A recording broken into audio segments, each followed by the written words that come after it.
Di balik tawa riuh wisuda yang gemerlap, ada rahasia yang disembunyikan Rina. Sebuah luka tersembunyi yang tak pernah berani ia ungkapkan, hingga hari itu tiba, saat sosok yang ia larang hadir justru membuka mata dunia.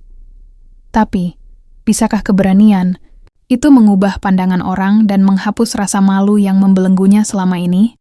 Namaku Rina. Nama lengkapnya panjang, tapi orang-orang hanya mengenalku sebagai Rina. Mahasiswa teladan dari Fakultas Ekonomi dan Bisnis di universitas ternama di kota ini. Nilai-nilaiku hampir sempurna. Aku dipercaya menjadi ketua tim debat, pemenang lomba esai nasional, dan 2 kali menerima beasiswa dari kementerian. Di mata orang-orang, aku mungkin tampak seperti seseorang yang dilahirkan dari keluarga yang berkelas, berpendidikan, dan setidaknya mapan secara ekonomi. Tapi tidak. Mereka salah besar. Setiap kali aku melangkah di lorong kampus dengan jas, alma materku yang rapi dan sepatu pantofel berkilau, ada luka yang menganga di dalam hatiku. Luka yang kubungkam, luka yang kubungkus rapi dengan prestasi dan senyuman manis. Luka itu bernama ibu, dan ibu bernama Siti.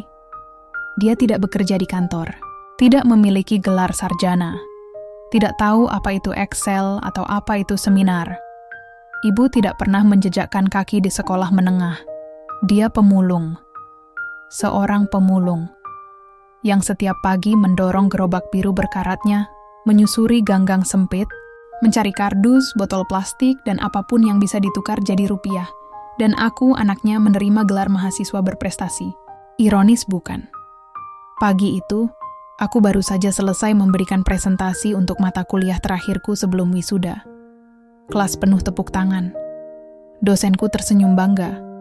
Teman-temanku menepuk pundakku, memuji pilihan kata dan kekuatan narasiku. Rina, kamu itu kayaknya bakal jadi menteri deh suatu saat nanti. Celetuk seorang teman dengan nada kagum. Aku hanya tertawa kecil. Amin, doain aja. Senyumku manis. Penuh percaya diri. Tapi begitu aku melewati gerbang fakultas dan naik angkot pulang, jantungku mulai berdebar. Setiap kali aku mendekati rumah kontrakan kecil kami di ujung gang itu, aku selalu merasakan perasaan yang sama, sesak, malu, dan marah, pada diriku sendiri, pada nasib, dan kadang pada ibu. Pintu terbuka. Ada suara panci ditaruh ke meja. Ibu. Bau keringat bercampur aroma ikan asin memenuhi udara. Di sudut ruang tamu yang juga merangkap dapur dan kamar, kulihat ibuku sedang duduk, merapikan setumpuk botol bekas dari dalam karung. Aku pulang, ujarku, pelan, meletakkan tas. Ibu menoleh dengan senyum yang langsung membuatku ingin marah tanpa alasan. Alhamdulillah sudah pulang, nak. Lapar nggak? Ibu masak sayur bayam. Aku tidak menjawab, hanya mengangguk, lalu berjalan masuk ke kamar. Aku tak tahan melihat pemandangan itu. Tangan ibu yang kasar, kukunya hitam, bajunya lusuh meski selalu dicuci bersih. Tapi mata ibu, mata itu selalu jernih. Dan entah kenapa, semakin jernih matanya, semakin besar rasa bersalah yang berdesir dalam diriku. Aku duduk di kasur, meletakkan kepala di bantal. Kepalaku sakit. Bukan karena kelelahan, tapi karena hati ini terus-menerus diguncang pertanyaan yang tak pernah punya jawaban. Kenapa aku harus lahir dari seorang pemulung? Kenapa bukan dari orang tua guru, dokter, pegawai negeri? Handphoneku bergetar. Notifikasi dari grup kelas. Ada pembicaraan tentang rencana wisuda. Tema, gaun. Siapa yang akan diundang? Aku bakal bawa ayah, ibu, kakak, dan nenek. Tulis salah satu teman. Ayahku sih nggak bisa, dia ada kerjaan luar kota. Tapi ibuku excited banget mau datang. Sahut yang lain. Aku hanya membaca tanpa membalas. Tak ada yang kutulis di sana. Apa yang harus kutulis? Aku akan datang sendiri, karena aku malu mengajak ibuku yang pemulung. Tanganku gemetar. Aku membuka laci dan menarik selembar undangan wisuda yang baru saja diberikan kampus pagi tadi. Warna krem elegan dengan pita emas. Tulisan huruf Latin yang terukir indah, ku coba tersenyum. Tapi undangan itu justru seperti mencibirku. Di luar kamar, terdengar suara ibu bernyanyi kecil sambil mencuci piring. Lagu lawas yang biasa ia dengar, dari radio bututnya. Aku menatap undangan itu lama-lama. Lalu dengan perlahan, aku menyelipkannya kembali ke dalam buku tebal yang jarang kubuka. Buku yang kukunci rapi di lemari, agar tidak ada yang melihat, termasuk ibu. Karena aku tahu, ibu akan menangis bahagia jika tahu aku akan wisuda. Tapi aku lebih takut pada satu hal. Tatapan orang-orang saat melihat siapa ibuku sebenarnya. Malamnya, aku pura-pura tertidur lebih awal. Ibu masuk ke kamar dan menyelimuti tubuhku. Tangannya kasar tapi hangat. Wajahnya dekat dengan wajahku saat ia membisikkan doa. Ya Allah, jaga anakku. Dia masa depanku.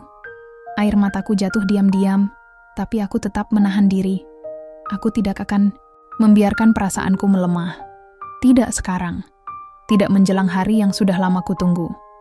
Karena dalam pikiranku, wisuda adalah tentang kemenangan. Dan kemenangan itu tidak boleh ternoda. 3 hari setelah pengambilan undangan wisuda, suasana kampus makin semarak. Di setiap sudut fakultas, poster-poster bertema perayaan dipasang. Panitia sibuk lalu lalang membawa perlengkapan.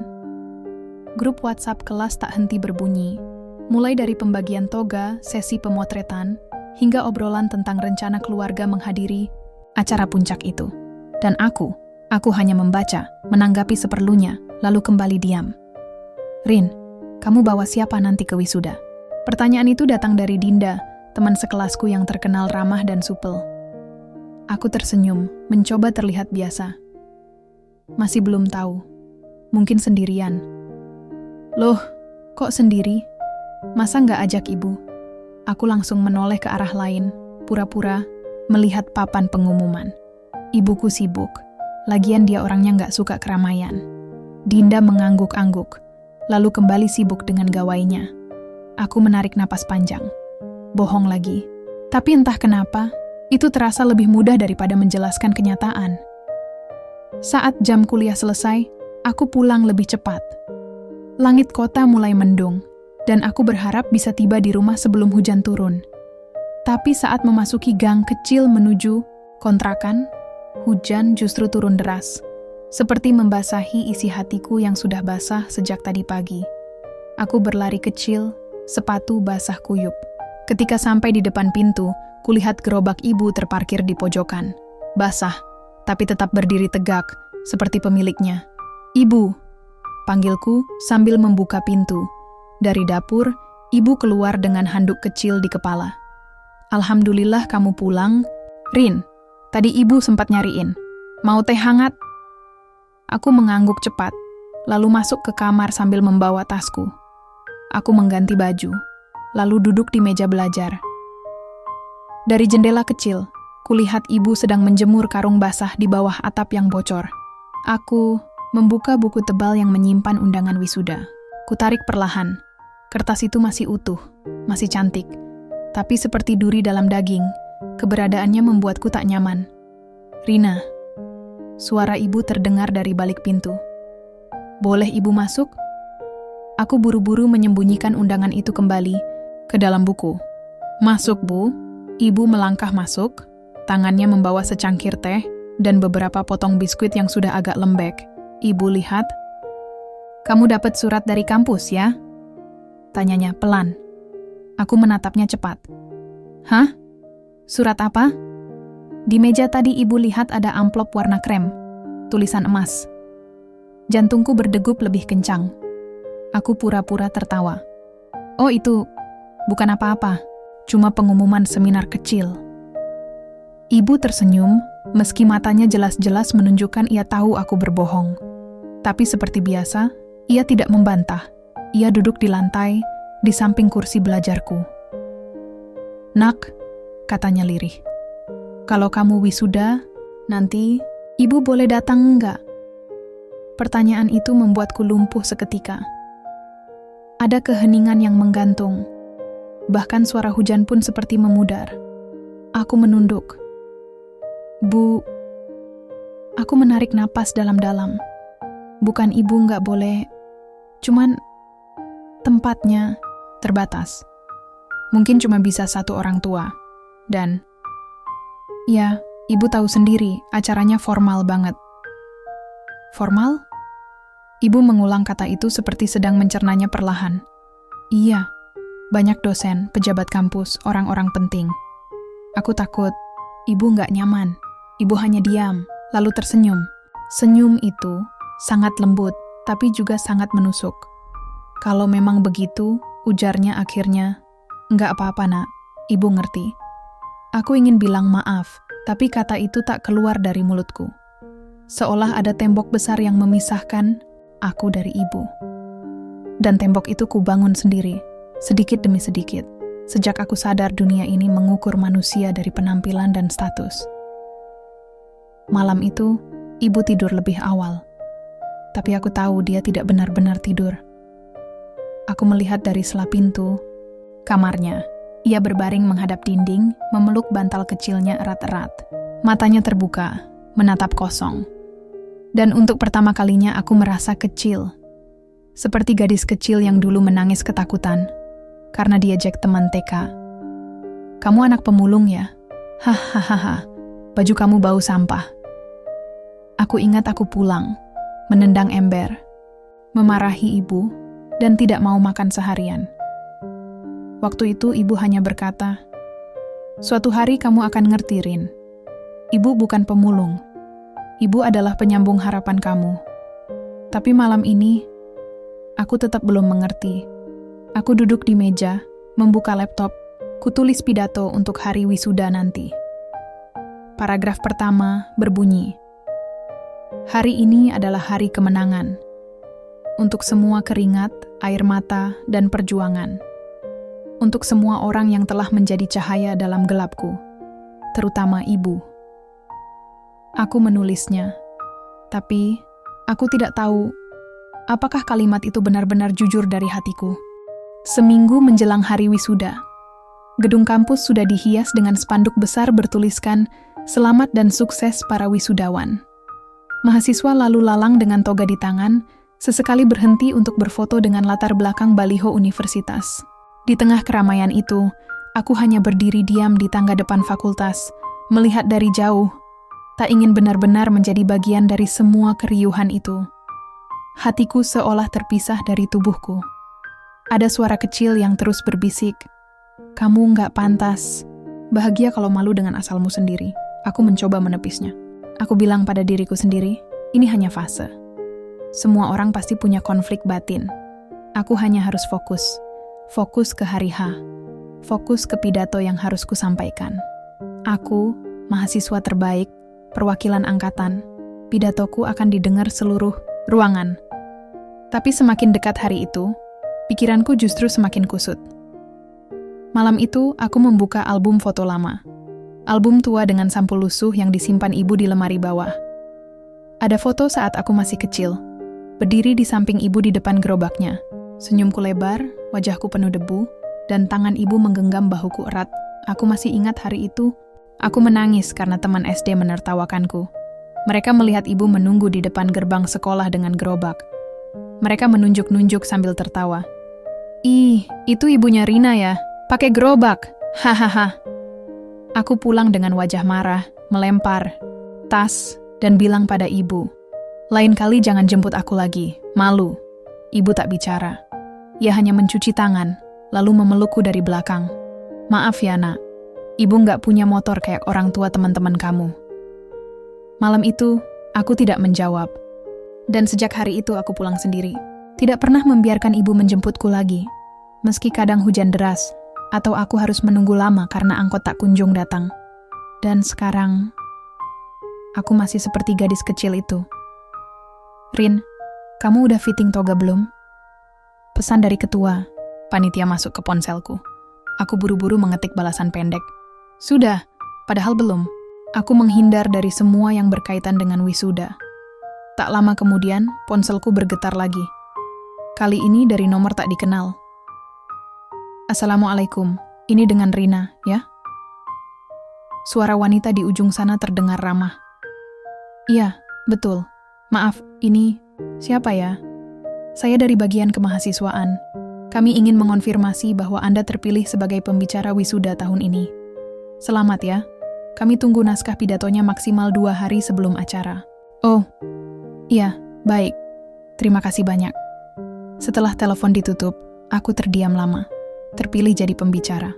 Suatu kehormatan besar, tapi juga beban yang berat. Bagaimana mungkin aku berdiri mewakili ratusan wisudawan, membicarakan tentang perjuangan, cinta orang tua, dan rasa syukur. Saat aku sendiri menyembunyikan ibuku dari dunia, malamnya, ibu sedang menjemur plastik-plastik bersih di halaman depan. Ia menata botol dengan rapi, memisahkan tutupnya satu persatu. Aku berdiri di ambang pintu, memperhatikannya dalam diam. Ibu capek? Tanyaku tiba-tiba. Ibu menoleh, terkejut. Enggak, Nak. Ibu senang. Hari ini banyak yang ngasih kardus. Aku mengangguk. Bu, boleh tanya sesuatu? Boleh. Tanyakan saja. Kenapa ibu nggak pernah marah waktu aku kasar dulu? Ibu tersenyum kecil. Ia duduk di tangga dan menepuk tempat di sebelahnya.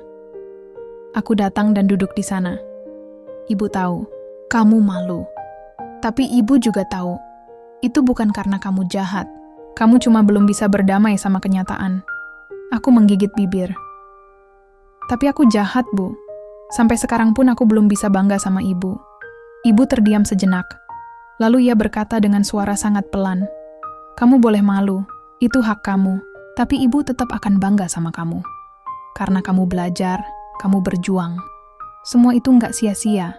Dan ibu cuman ingin lihat kamu berdiri di depan panggung itu. Sekali saja, aku ingin bilang tidak, ingin bilang jangan datang. Tapi kata-kata itu lenyap, diganti oleh sebutir air mata yang menetes di pipiku. Aku cepat-cepat menghapusnya. Ibu, kataku pelan, nanti, lihat dari jauh aja ya. Jangan masuk aula. Ibu menoleh, matanya berkaca-kaca, tapi ia tetap tersenyum. Baik, Nak. Ibu ngerti. Dan malam itu, untuk pertama kalinya dalam hidupku, aku bertanya-tanya, kenapa cinta orang tua justru seringkali begitu sabar bahkan saat disakiti? Hari wisuda tinggal 5 hari lagi. Di grup angkatan, semakin ramai. Semua berlomba mengunggah potret bersama orang tua mereka. Ayah dengan setelan jas, ibu dengan kebaya indah, adik-adik mereka ikut berpose penuh kebanggaan. Captionnya pun tak kalah manis. Terima kasih Bapak dan Ibu. Ini semua untuk kalian. Aku hanya membaca. Scroll, scroll, diam. Aku pernah hampir menulis hal serupa di beranda media sosialku. Tapi jemariku selalu berhenti di tengah kalimat. Aku tak tahu harus menyebut siapa. Aku tak tahu harus bangga pada apa. Atau mungkin aku tahu, hanya saja belum siap mengakuinya. Sore itu, aku berada di ruang latihan kampus, berdiri sendiri di depan cermin besar. Pidato telah kucetak, kubaca berulang kali, kuhafal kalimat per kalimat, tapi tak satu pun terasa seperti milikku.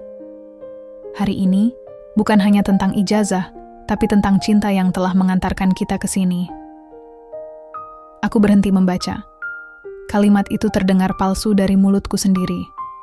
Karena cinta yang mengantarku ke titik ini, sedang kusuruh duduk diam di rumah, agar tak mencoreng penampilanku.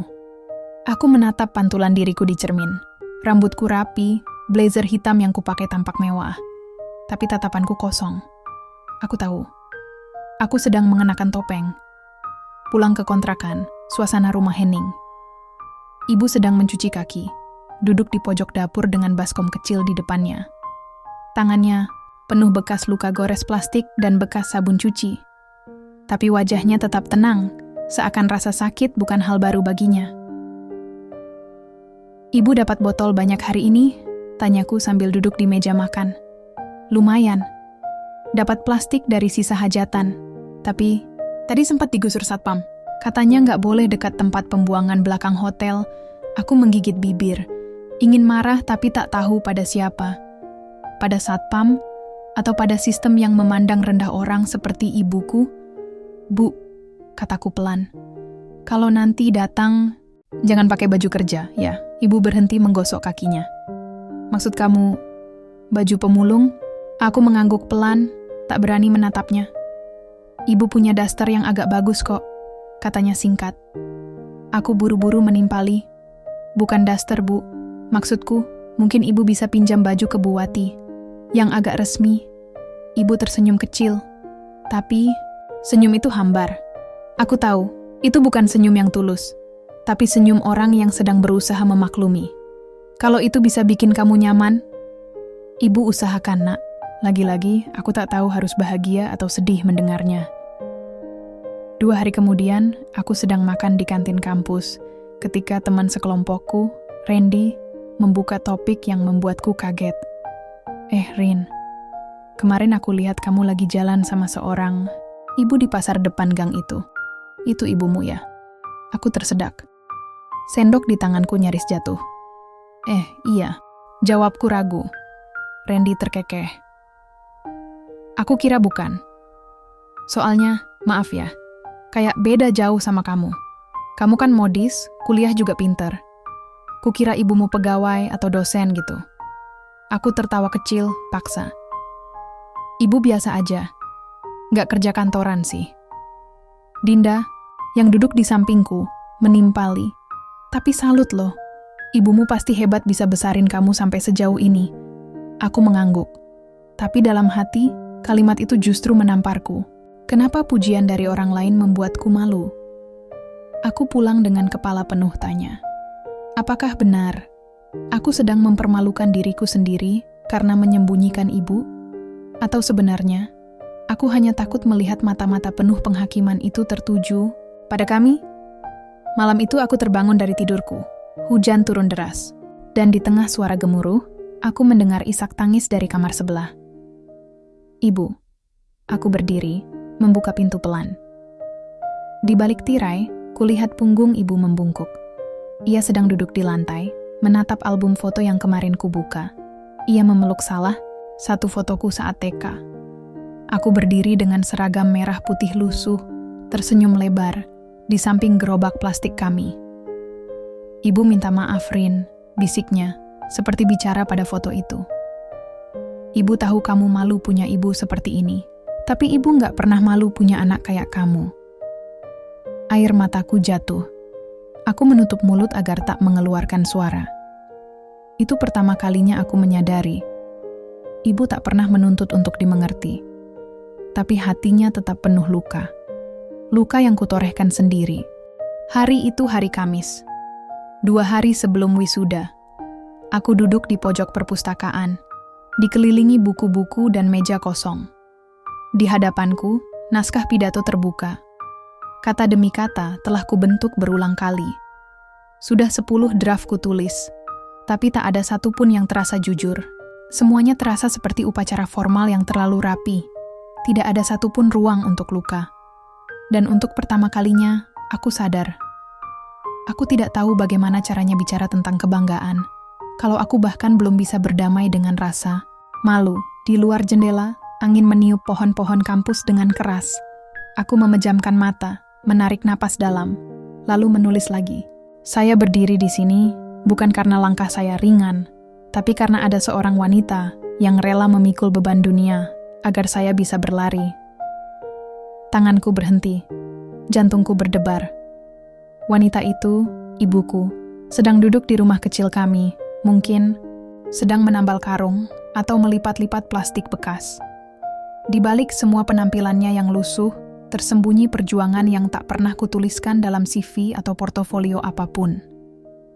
Dan kini, dunia memaksaku untuk mengakuinya.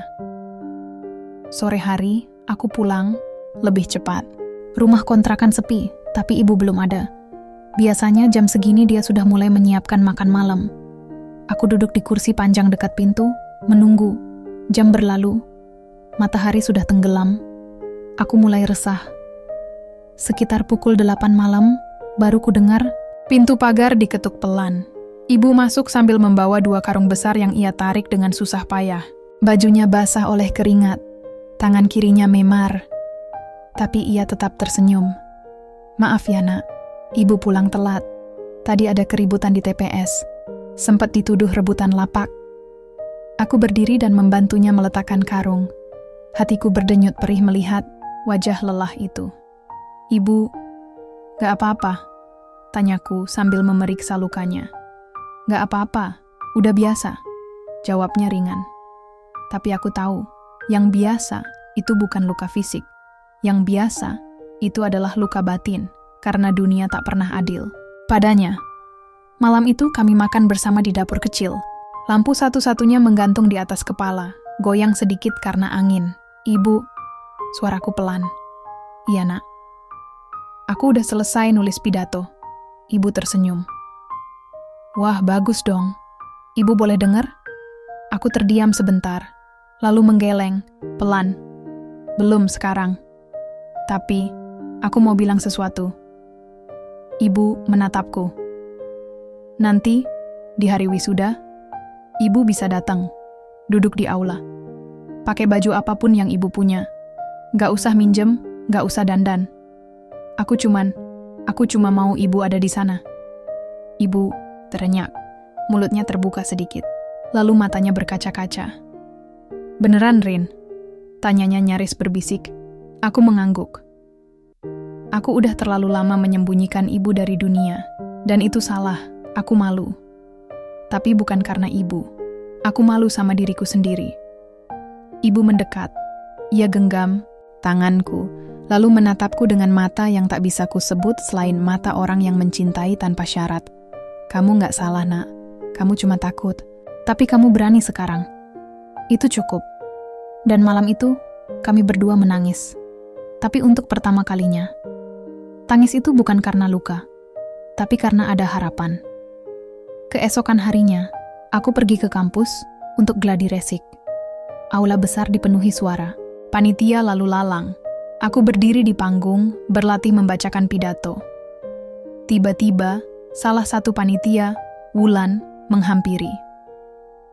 Rin, kalau nanti kamu sebut nama orang tua, pastiin lengkap ya.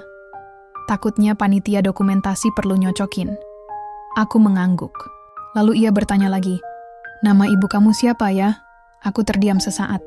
Lalu, untuk pertama kalinya, aku menjawab dengan lantang. Siti. Namanya Siti. Wulan tersenyum. Cantik namanya. Dan aku mengangguk. Iya, sangat cantik. Malam sebelum wisuda, aku tak bisa tidur. Aku duduk di samping ibu yang sudah tertidur di atas kasur tipis kami. Ia masih mengenakan daster lama, rambutnya dikepang seadanya. Aku memandangi wajah itu lama, dan akhirnya, dalam hati, aku mengucapkan sesuatu yang sudah terlalu lama kutahan. Bu, maafkan aku. Maaf karena pernah menganggap ibu adalah aib. Maaf karena menjadikan perjuangan ibu sebagai beban yang kusembunyikan. Tapi mulai besok, aku janji, aku akan berdiri bukan sebagai Rina yang sempurna, tapi sebagai Rina, anak dari Siti. Pagi itu datang lebih cepat dari biasanya. Aku terbangun sebelum matahari muncul. Langit masih gelap, tapi dadaku sudah ramai oleh degup yang tak bisa kusembunyikan. Hari ini adalah hari yang selama ini kudambakan. Hari yang semestinya penuh kebanggaan. Wisuda.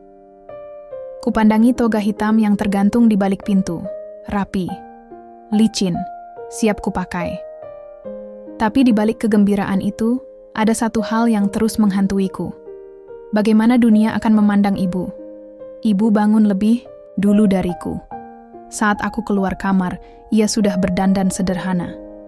Rambutnya disanggul seadanya. Ia mengenakan kebaya coklat tua yang sepertinya milik tetangga yang dipinjam khusus hari ini. Namun, aku tahu, ibu tetap ibu. Tak ada perhiasan, tak ada rias wajah mahal, hanya ketulusan dan kelelahan yang tak bisa ditutupi oleh kain manapun. Siap, Bu? Tanyaku, mencoba tersenyum. Ibu mengangguk. Siap, ibu senang banget bisa datang. Aku memeluknya. Untuk pertama kalinya, pelukanku tidak lagi takut dinilai. Kami berangkat naik ojek online. Ibu duduk di belakangku di atas motor. Selama perjalanan, aku menggenggam erat map merah berisi ijazah yang akan dibagikan secara simbolik.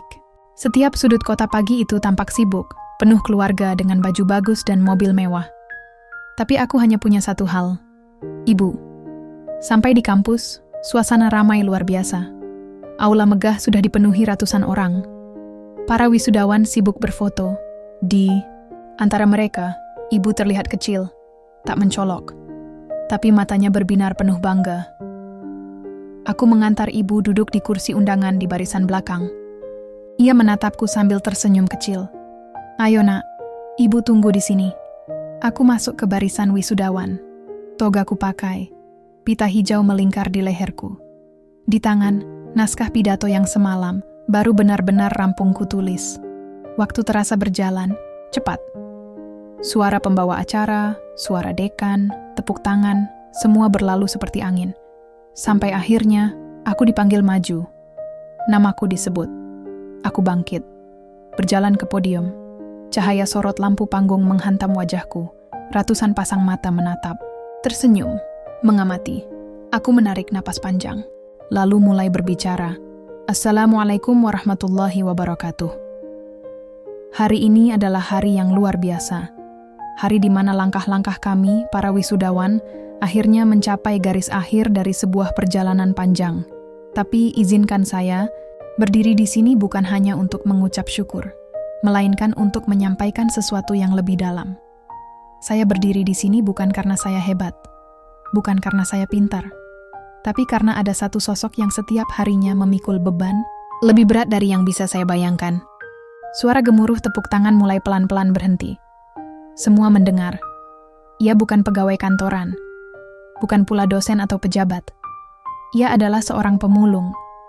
Beberapa wajah di depan panggung tampak saling melirik. Ya, ibu saya adalah pemulung. Ia memungut botol plastik dan kardus setiap hari agar saya bisa kuliah, agar saya bisa berdiri di sini hari ini. Dan selama bertahun-tahun, saya malu. Saya sembunyikan dia.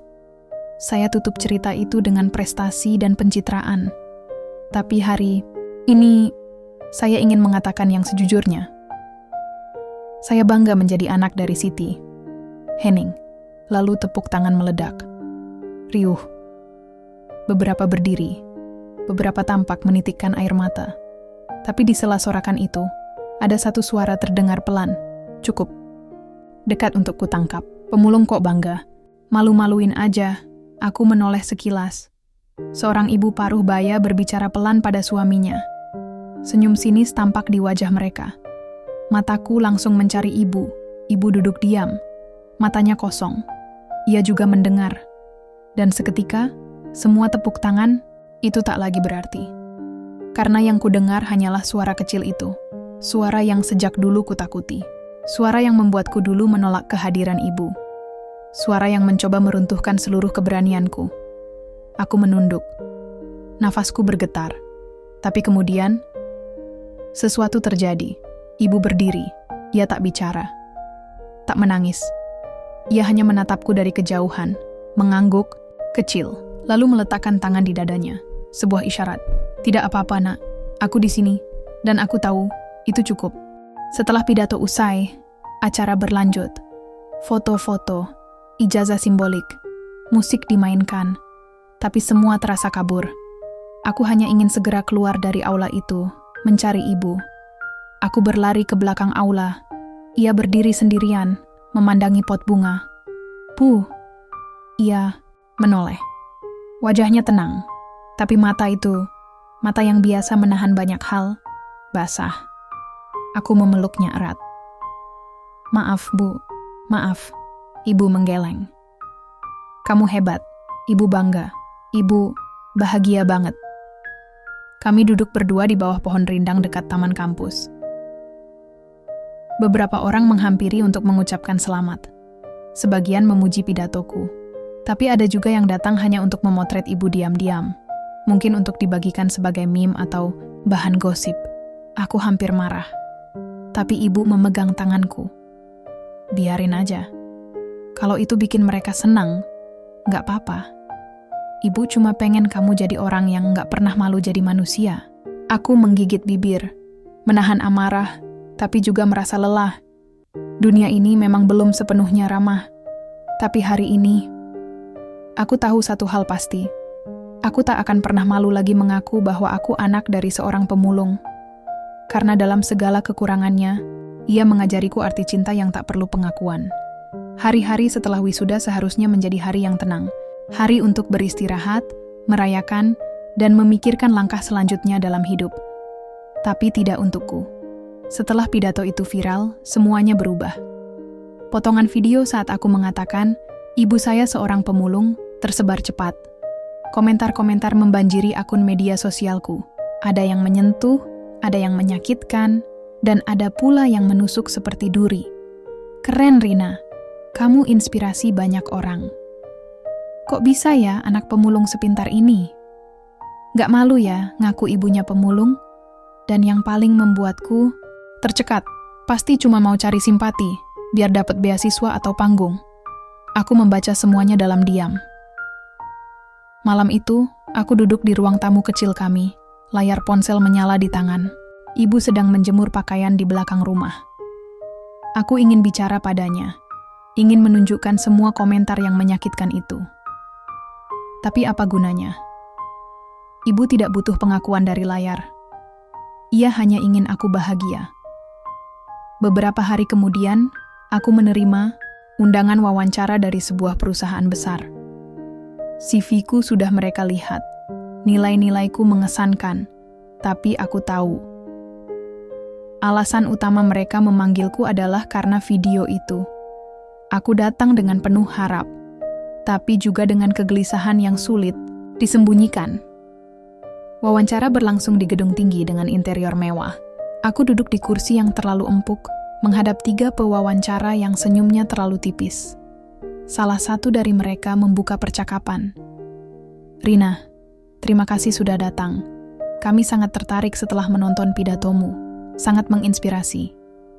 Aku mengangguk, mencoba tersenyum. Terima kasih, Pak. Lalu seorang ibu di sisi kanan bertanya pelan, namun nadanya tajam. Kamu benar-benar anak dari seorang pemulung? Pertanyaan itu menggantung lama. Aku menarik napas, menjawab mantap. Ya, Bu. Benar. Dan kamu nggak khawatir itu memengaruhi citra perusahaan jika kamu jadi wajah baru di sini? Aku tercekat. Aku menatapnya. Lama.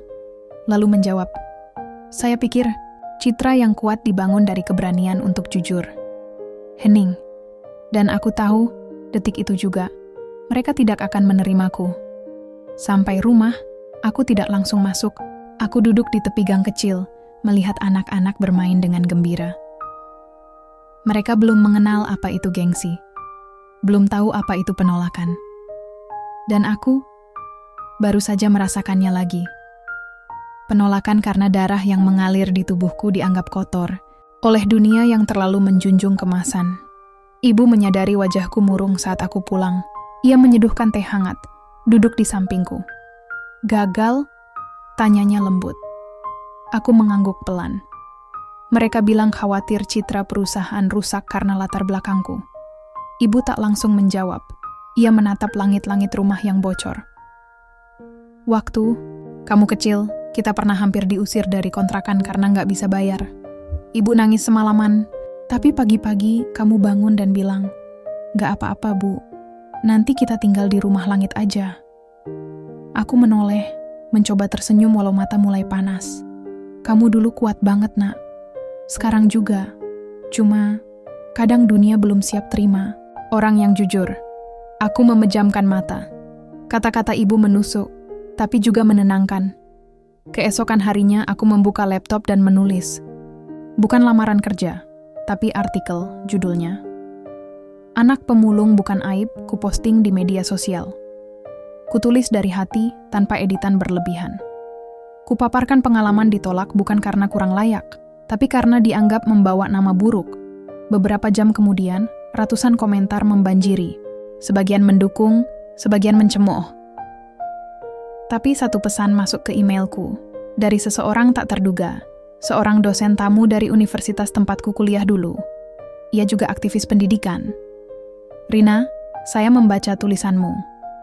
Saya ingin kamu menjadi pembicara dalam seminar nasional pendidikan minggu depan. Kami butuh suara seperti kamu. Aku menutup laptop, mataku panas, suara seperti aku. Suara seperti ibu. Suara yang selama ini hanya dibungkam oleh rasa malu dan takut. Malamnya, aku menunjukkan email itu pada ibu. Ibu nggak ngerti seminar itu kayak apa.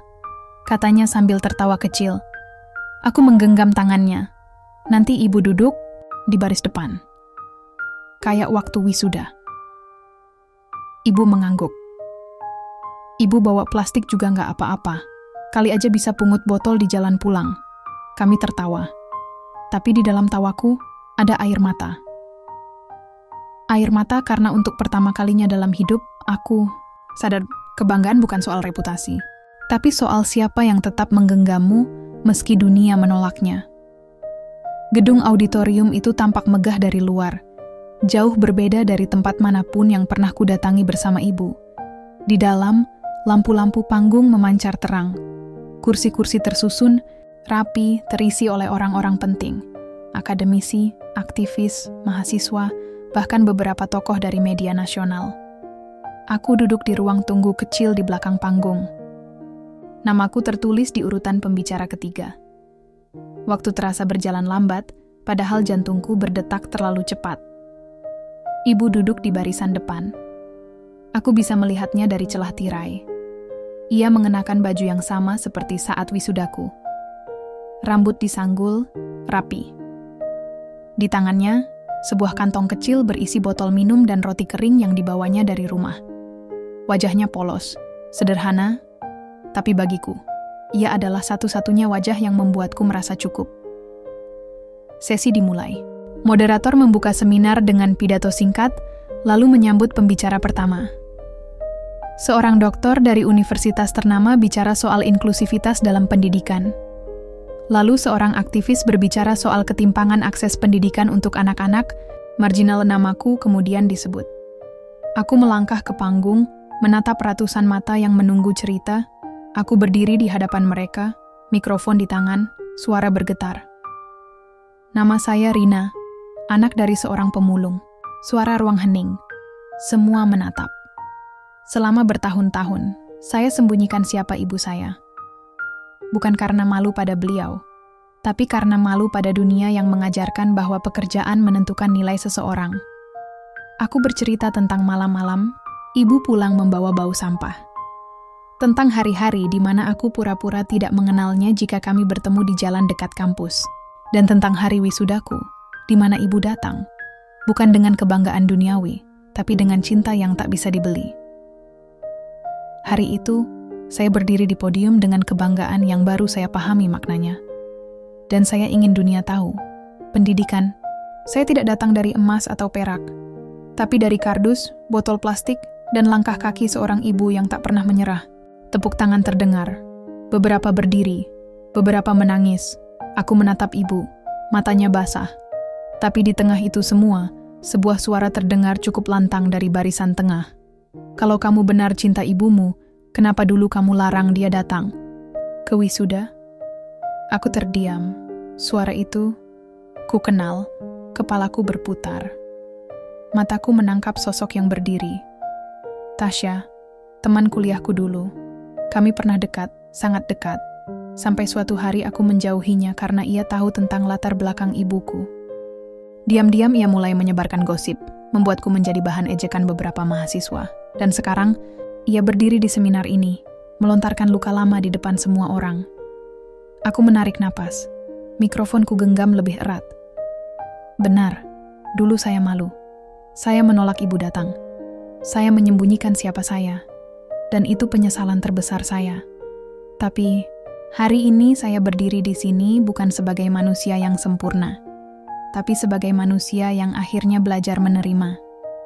Saya berdiri bukan karena saya suci, tapi karena saya berdosa dan tidak ingin mengulanginya. Tasya duduk kembali. Suara di ruangan hening, lalu perlahan kembali terdengar tepuk tangan. Kali ini, lebih hangat, lebih nyata, lebih manusiawi. Setelah sesi selesai, banyak orang menghampiriku. Beberapa minta foto, beberapa memelukku. Tapi aku hanya ingin satu hal, menemui ibu. Aku temukan ia duduk di luar gedung, di bawah pohon rindang. Seperti biasa, ia tak ingin duduk terlalu lama di ruangan mewah. Bu. Ia menoleh. Senyumnya lelah, tapi penuh. Kamu hebat, nak. Aku duduk di sampingnya. Kami diam. Angin. Sore menyapu pelan. Maaf, Bu. Dulu aku takut orang-orang tahu. Takut dianggap rendah karena ibu. Ibu mengangguk. Ibu tahu. Kenapa nggak pernah marah? Ibu tersenyum. Karena ibu tahu, suatu hari kamu akan lihat dunia ini dengan mata yang beda. Kami pulang naik angkutan umum. Sepanjang jalan, ibu bercerita tentang botol-botol yang dikumpulkannya semalam. Tentang bapak tukang nasi goreng yang bilang melihatku di televisi pagi ini. Tentang tetangga yang akhirnya tahu bahwa Siti, si pemulung, punya anak sarjana. Dan untuk pertama kalinya, aku mendengarnya bicara tanpa ragu. Ibu tak lagi menyembunyikan kebanggaannya. Ia tahu, dunia mulai berubah. Dan yang paling penting, aku, anaknya, tak lagi malu berjalan di sampingnya. Semenjak seminar itu, hidupku tak lagi sama. Bukan dalam artian tiba-tiba jadi kaya atau dipuja-puja, tapi dalam artian, aku tak lagi berjalan dengan punggung membungkuk. Tak lagi menatap tanah setiap kali orang bertanya tentang keluarga. Nama, Siti yang dulu kusembunyikan, kini jadi pembuka di banyak cerita yang kutulis. Suatu pagi, aku terbangun karena notifikasi di ponselku tak berhenti berbunyi. Mataku masih berat, tapi kubuka satu persatu pesan yang masuk. Mbak Rina, saya baca tulisanmu. Saya jadi berani daftar kuliah lagi. Terima kasih. Saya juga anak pemulung, dan baru kali ini saya merasa bangga. Bolehkah saya undang Ibu Mbak untuk jadi pembicara di komunitas kami? Aku menatap layar ponsel dengan mata basah. Ku tatap ibu yang sedang di dapur, menggiling cabai dengan ulekan batu. Masih dengan tangan keriput dan baju lusuhnya, tapi kini terasa seperti pakaian kebesaran.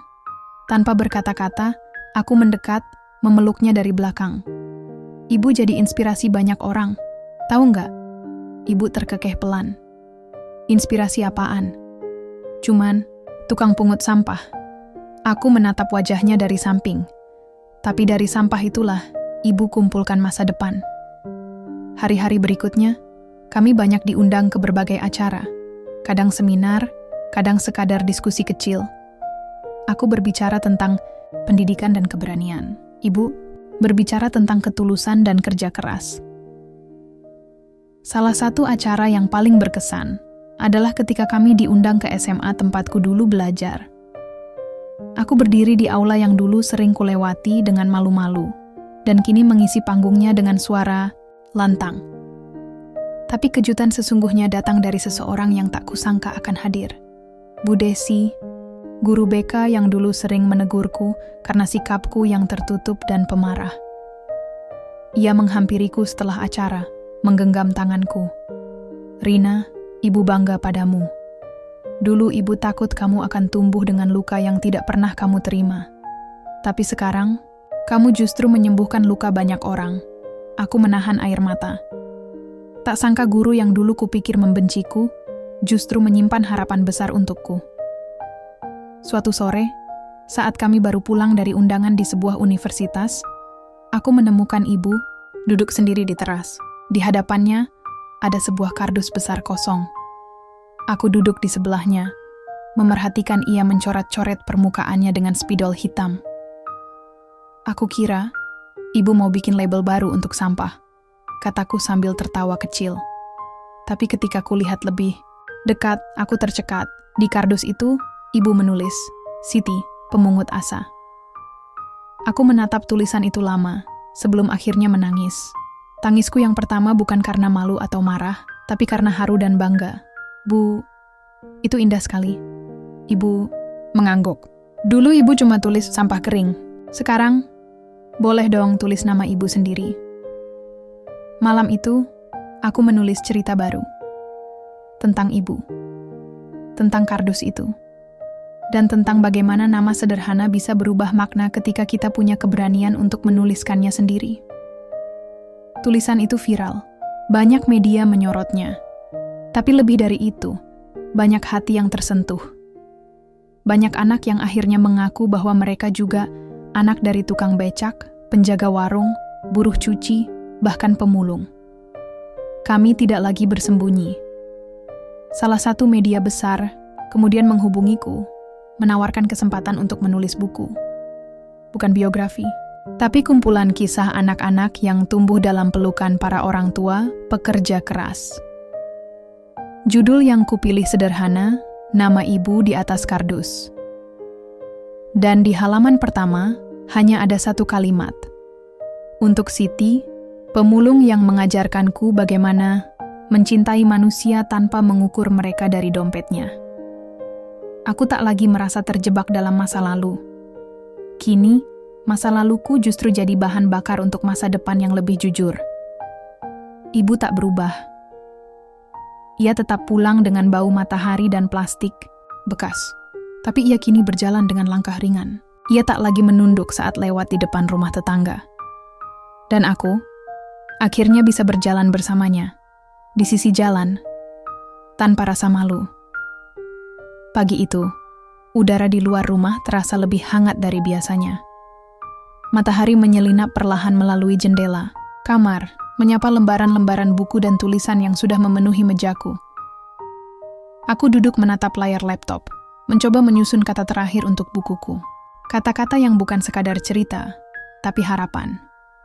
Sudut mataku menangkap sosok ibu yang keluar dari dapur, dengan segelas teh hangat.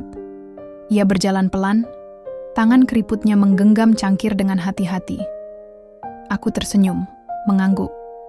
"Kamu sudah sarapan, Bu?" Ia menggeleng, duduk di sebelahku, menatap layar. "Lagi nulis apa, Nak?" "Buku," jawabku singkat. "Tentang kita." Ibu tersenyum. "Kita ya? Yang dulu yang malu-malu?" Aku tertawa pelan. "Yang sekarang yang berani. Setelah semua badai yang kami hadapi, mulai dari rasa malu, penolakan, hingga pengakuan, akhirnya kami duduk di sini, di ruang kecil ini, dengan damai yang terasa nyata. Tak ada lagi kata-kata kasar yang menghantui. Tak ada lagi tatapan sinis yang menusuk hati. Dunia memang belum berubah sepenuhnya, tapi kami sudah menemukan cara untuk hidup dengan caranya sendiri." Hari itu aku memutuskan untuk mengajak ibu berjalan-jalan. Bukan ke tempat mewah, tapi ke taman kecil di dekat rumah.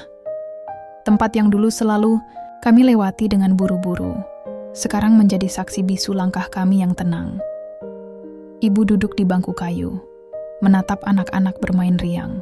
Aku duduk di sampingnya, menggenggam tangannya yang hangat.